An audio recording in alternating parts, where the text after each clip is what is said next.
জুলুম করে না, অন্যায় করে না। আল্লাহ রাব্বুল আলামিন বলেন ওয়ালা ইয়াযলিমু রাব্বুকা আহাদা, তোমার রব কখনো কারো উপর জুলুম করে না, অন্যায় করে না, অবিচার করে না।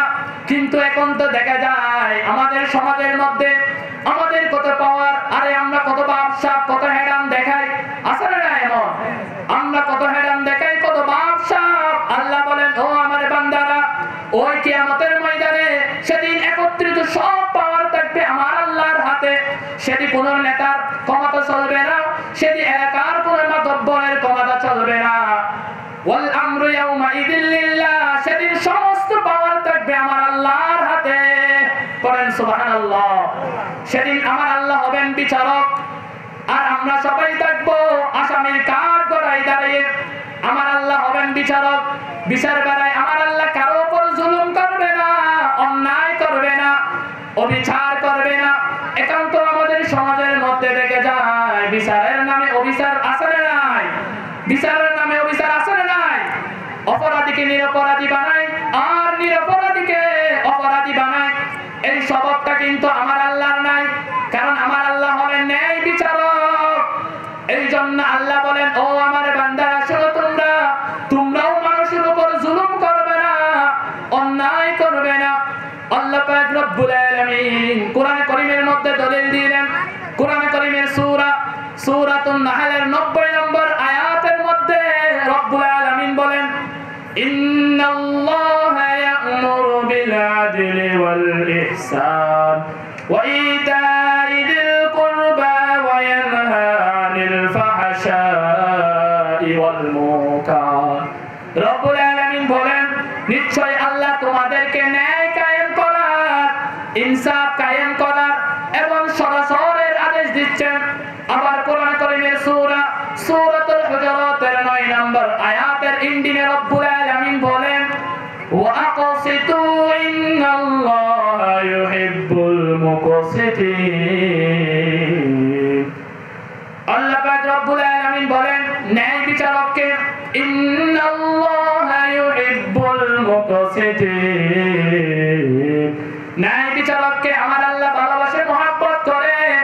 আল্লাহ তার হাবিবকে পুরো পৃথিবীর জন্য ন্যায়ের দৃষ্টান্তরূপ দুনিয়ার মধ্যে প্রেরণ করে দিয়েছেন। পড়েন সুবহানাল্লাহ। আমার নবী দুনিয়ার মধ্যে আসলেন, বলেন তো কারো উপর জুলুম করেছে, অন্যায় করেছে, অবিচার করেছে? আমার নবী কারো উপর জুলুম করে নাই, অন্যায় করে নাই। আল্লাহ পাক রব্বুল আলামিন আমার নবীকে ঘোষণা করে দিলেন ও আমার হাবিব শুনেন وَإِذَا حَكَمْتُمْ بَيْنَ النَّاسِ فَاحْكُمُوا بِالْعَدْلِ إِنَّ اللَّهَ نِعِمَّا يَعِظُكُمْ بِهِ إِنَّ اللَّهَ كَانَ سَمِيعًا بَصِيرًا। আল্লাহ পাক রব্বুল আলামিন ঘোষণা করে দিলেন ওগো আমার নবী, আপনি যখন মানুষের উপর বিচার ফায়সালা করবেন, তখন আপনি মানুষের উপর জুলুম করবেন না, অন্যায় করবেন না, অবিচার করবেন না। আমার নবী দুনিয়ার মধ্যে আসলেন, কারো উপর জুলুম করে নাই, অন্যায় করে নাই, অবিচার করে নাই। আমার একটা ঘটনা মনে পড়ে গেল, এই একটা হাদিস আমার মনে পড়ে গেল, ন্যায় নীতির একটা হাদিস। এই হাদিসটা বুখারী এবং মুসলিম শরীফ আরো বড় বড় কিতাবের মধ্যে আছে। ন্যায় বিচার। মাহজুমিয়া গোত্রে কুরাইশি এক মেয়ে চুরি করতে গিয়ে ধরা পড়েছে। এখন চোর সেই পুরুষ হোক বা মহিলা হোক, চোর একমাত্র শাস্তি কি? তার হাত কেটে ফেলা। এটা আমার কথা নয়, এটা আল্লাহর কথা। ওয়াসারিকু ওয়াসারিকাতু ফাকতাউ আইদিয়াহুমা। চোর সেই পুরুষ হোক বা মহিলা হোক, যদি চুরি করতে সেটা যদি প্রমাণ হয়ে যায়, তাহলে তার একমাত্র শাস্তি হলো তার হাত কেটে ফেলা। এখন এই আইন যদি আমাদের সমাজের মধ্যে, রাষ্ট্রের মধ্যে যদি চালু হয়ে যায়, তাহলে আমি চ্যালেঞ্জ করে বলতে পারি আমাদের সমাজের মধ্যে, রাষ্ট্রের মধ্যে কোন চোর বাটপার আর থাকবে না। ঠিক কিনা বলেন? এই যে কোরআনের আইন সমাজের মধ্যে নাই, রাষ্ট্রের মধ্যে নাই, সংসদের মধ্যে নাই, কোরআনের আইন না থাকার কারণে সেখানে আল্লাহ তাআলা বরকত কমিয়ে দেয়। কিছু কিছু দেশ আছে সেখানের মধ্যে কোরআনের আইন 5% 10% এমন আছে, যেখানে 10% 5% আসে সেখানেও বরকত দিয়ে দেন। গলার আওয়াজ দিয়ে বলেন তিনি কে? আল্লাহ। যেখানে 5% 10% আছে সেখানেও আল্লাহ তাআলা বরকত দিয়ে দেয়। আর কোরআনের আইন যদি পুরোপুরি সমাজের মধ্যে চালু হয়ে যায় তাহলে সেখানে বরকত বেশি দিবে না কম। সেখানে কোরআনের বরকত, যেখানে কোরআনের আইন পুরোপুরি চালু হয়ে যায় সেখানে বরকত বাড়িয়ে দিবেন। গলার আওয়াজ দিয়ে বলেন তিনি কে? আল্লাহ। ওই যে মাহাজুমিয়া গোত্রের কুরাইশি মেয়ে চুরি করতে গিয়ে ধরা পড়েছে, নবীর আদালতে নিয়ে আসলো। নবীর আদালতে নিয়ে আসলো। সাহাবীরা সবাই সিদ্ধান্ত নিল, মহিলা তো খুব সম্ভ্রান্ত পরিবারের মেয়ে, এখন যদি নবীজি কোরআনের আইন অনুযায়ী যদি তাকে শাস্তি দিয়ে দেয় তাহলে তার পরিবারের কোনো মান ইজ্জত থাকবে না। মনে করেন এই তাবলস্তরের এক বড় লোক ঘরের মেয়ে অথবা ছেলে, সেই চুরি করেছে, চুরি করার পর ধরা পড়েছে, তাহলে বলেন তো ওই তাকে নিয়ে সমালোচনা কম হবে না বেশি হবে? বেশি হবে। কারণ কি? সেই সম্ভ্রান্ত পরিবারের মেয়ে। এই জন্য সাহাবীরা সিদ্ধান্ত নিল, মহিলা যেহেতু সম্ভ্রান্ত পরিবারের মেয়ে, যদি নবীজি যদি কোরআনের আইন অনুযায়ী যদি তাকে শাস্তি দিয়ে দেয় তাহলে তো তার মান ইজ্জত কিছুই থাকবে না।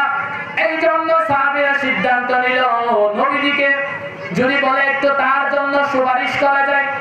মনে করেন সমাজের নেতা, এমপি, মন্ত্রী, কোন নেতা ছেলে চুরি করেছে বা পুলিশে ধরে নিয়ে গেছে, তখন নেতা নামের কেতারা এরা সবাই গিয়ে কি বলে?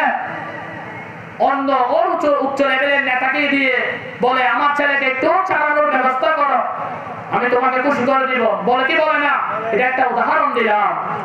ওই জন্য ওই যে কুরাইশি সুন্দরী যুবতী নারী চুরি করতে গিয়ে ধরা পড়েছে, সাহাবীরা সিদ্ধান্ত নিল মহিলার রায়টা যেন একটু কমায় আনা যায়। সাহাবীরা কেউ বলে আল্লাহর নবীর দরবারে যায় না। সাহাবীরা সবাই সিদ্ধান্ত নিল, নবীজি এক সাহাবীকে বেশি ভালোবাসতো, মহব্বত করত। ওই সাহাবীর নাম হলো ওসামা ইবনে যায়েদ। সাহাবীরা সবাই সিদ্ধান্ত নিল, ওসামাকে ডাক দিল, ও ওসামা তুমি একটু যাও আল্লাহর নবীর কাছে একটু ওই মহিলার ব্যাপারে সুপারিশ করো। ওই যে ওসামা সমস্ত সাহাবীদের কথা অনুযায়ী নবীজির দরবারে গেল আর বলতে লাগলো, ওগো আল্লাহর রাসূল আমি এসেছি। বলে তুমি কি জন্য এসেছো? বলে ওই যে মহিলা চুরি করেছে তার ব্যাপারে আমি সুপারিশ করার জন্য আসলাম। তখন নবীজি বলল, কেন সুপারিশ করবা? বলে মহিলা সম্ভ্রান্ত পরিবারের মেয়ে, বড় লোক ঘরের মেয়ে, যদি আপনি তাকে কোরআনের আইন অনুযায়ী যদি তাকে শাস্তি দিয়ে দেন তাহলে তার মান ইজ্জত কিছুই থাকবে না। এই কথা বলার পর আল্লাহর নবীজির মাথার উপর যেন আসমান ভেঙে যাওয়ার উপক্রম সৃষ্টি হয়ে পড়ল। নবীজি মসজিদের নববীর মধ্যে চলে গেল আর সাহাবীদের উদ্দেশ্যে ভাষণ দিতে লাগলো, ওগো আমার সাহাবীরা রে, ও সাহাবীরা তোমরা কিভাবে কোরআনের বিরুদ্ধে আঙ্গুল তোলো, তোমরা কিভাবে কোরআনের বিরুদ্ধে কথা বলো। সাহাবীরা তোমরা শোনো, এই যে মহিলা চুরি করে ধরা পড়েছে তার জায়গায় যদি আমার কলিজার টুকরা মেয়ে ফাতেমা চুরি করতো তাহলে আমি নবী সর্বপ্রথম কোরআনের আইন অনুযায়ী আমার মেয়েকে শাস্তি দিতাম, আমি জল্লাদকে আদেশ দিতাম না, আমি বাপ হয়ে আমি আমার মেয়ের হাত কেটে ফেলতাম। আল্লাহু আকবার। এটাকে বলে ন্যায় বিচার। এটাকে কি বলে? ন্যায় বিচার। কোন নেতা কি পারবে তার কর্মীর বিরুদ্ধে এমন অ্যাকশন নিতে? পারবে না। নেতা আছে, নেতা সামসা চুরি করে ধরা পড়ে, নেতা কল দেয়, ওসি তুমি যা কি দোষ সেটা আমার লোক, তাড়াতাড়ি তাকে চালানোর ব্যবস্থা করো, আসা নাই। এই জন্য সব জায়গায় স্বজন প্রীতি, দল প্রীতি, দল কালামি। যেখানে কোরআনের আইন নাই, যেখানে ইনসাফ নাই, সেখানে চুরি বেড়ে যায়। যেই সমাজের মধ্যে কোরআনের আইন নাই সেখানে ডাকাতি বেড়ে যায়, সেখানে লাহাজারি বেড়ে যায়, সেখানে লুটপাট বেড়ে যায়। সেই সমাজে গবেষণা করা কোরআন হাফেজ আলেমরা তাকে জেলখানার মধ্যে, আর সেই সমাজের চোর বাটপাররা তাকে জেলখানার বাইরে। ঠিক কিনা? যেই সমাজের মধ্যে কোরআনের আইন নাই সেখানে চুরি বেড়ে যায়, সেখানে